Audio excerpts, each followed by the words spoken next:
Hi, hello, welcome to Traveling with Dave. Today we're going to talk about the Panama Canal, what it took to build it, how it all worked, why they did it, why it was built in Panama in the first place. We're going to go through all of that today on Traveling with Dave.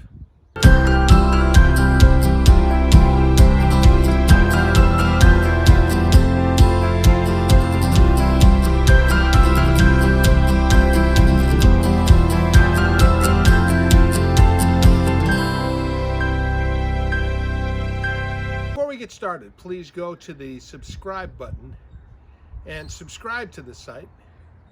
Please hit the bell so that you'll be notified whenever I have a new video, and hit the like button. I hope you like me, and that way I'll be able to share this with many more people, because the more likes, the more subscribers that I have, the more that they share it with. So please help me out and share this video. In 1535, Charles V, Holy Roman Emperor and King of Spain, ordered a survey to find a route from the Atlantic to the Pacific to gain faster access from Spain to Peru and get an advantage over Portugal. 134 years later, in 1668, Sir Thomas Browne said, "Some isthmus have been eaten through by the sea and others cut by the spade." 120 years later, Thomas Jefferson suggested the Spanish build a canal, since they owned the colonies where it would be built. In an expedition from 1788 to 1793, Alessandro Malaspina outlined plans for construction of a canal. The Isthmus of Panama was the preferred site of all of these proposals, though the southern Mexico Isthmus of Tehuantepec and another proposal for Nicaragua were discussed in the 5 or 6 years before the French began digging in earnest. In 1850, the United States began construction of the Panama Railway, opening in 1855, and began moving freight across the country from ocean to ocean. The French started the process of a canal in 1877 when Armand Reclus and Lucien Napoleon Bonaparte, both engineers, surveyed the route and proposed a canal. France had success with the Suez Canal, and Ferdinand de Lesseps in January of 1881 raised money to start construction. This Panama Canal was only 40% of the length of the Suez, so the French thought it would be a faster process. They wanted a sea-level canal without locks, like the Suez, using the path of the Chagres River through the countryside. That river was calm in the dry season when de Lesseps visited, but became a raging torrent in the rainy season, rising as much as 35 feet. Add the fact that the dirt at the sides of the river were soft, and the channel had to be continuously widened to keep it from falling into the channel, along with malaria, yellow fever, and lots of venomous snakes, and the project was nearly impossible. In 1889, after the loss of 22,000 men and almost $3 million, work stopped.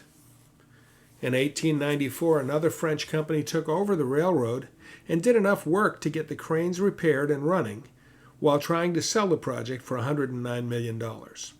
It was their manager that realized that using locks to raise and lower the ships 85 feet to the height of Gatun Lake was the best idea. The U.S. became interested in the canal under President Teddy Roosevelt, and we assisted Panama in becoming independent from Colombia. America bought the canal and all the equipment in 1904. At that point, John Findlay Wallace and his successor John Frank Stevens, both prominent engineers from American railroads, were hired to oversee construction. Stevens, partnering with Colonel Frank Gorgas, using research of Dr. Carlos Finley and Dr. Walter Reed, fumigated the existing buildings, built sanitized water systems, and put mosquito netting over all of the sleeping areas, nearly eliminating yellow fever and malaria. It was Stevens in 1906 who finally convinced everyone to install locks and a huge dam for Gatun Lake. The new construction methods used railroad-mounted steam shovels. They didn't sink in the mud, and a variety of equipment to break rocks, dig holes, and drill dynamite shafts. In 1907, Stevens resigned and was replaced by Major George Washington Goethals, who saw the canal through to completion. His leadership got the project completed, and a grand celebration with major military might was planned for the opening of the canal on August 3rd, 1914. But the First World War began on June 28, 1914, making it impossible to spare any military ships for the opening. The canal is an incredible feat of engineering, with the same locks in service today. Everything is gravity-fed with no pumps moving water. There are a few things that I just love about the canal. First, you enter the Atlantic Ocean northwest of where you exit in the Pacific. There are 3 locks on each end, with the Gatun locks on the Atlantic side being together, while the Miraflores locks are only 2, and the Pedro Miguel lock is the 3rd lock on the Pacific side. In 2016, new, wider, longer, and deeper locks opened to accommodate the newer ships. Panama is now independent of the United States, and they operate the canal. With all the history, beauty, and complexity, I recommend a Panama Canal cruise to everyone. It's a wonder of the modern world. All right, I hope you enjoyed that trip through the Panama Canal. Once again, if you hit the subscribe button, the bell that notifies you whenever I have a video out, I'd really appreciate it. Hit the like button if you enjoyed the video. And I really enjoy spending time and sharing my travels with you. So thank you very much. Have a great day, and thanks for traveling with Dave, and I'll see you on vacation.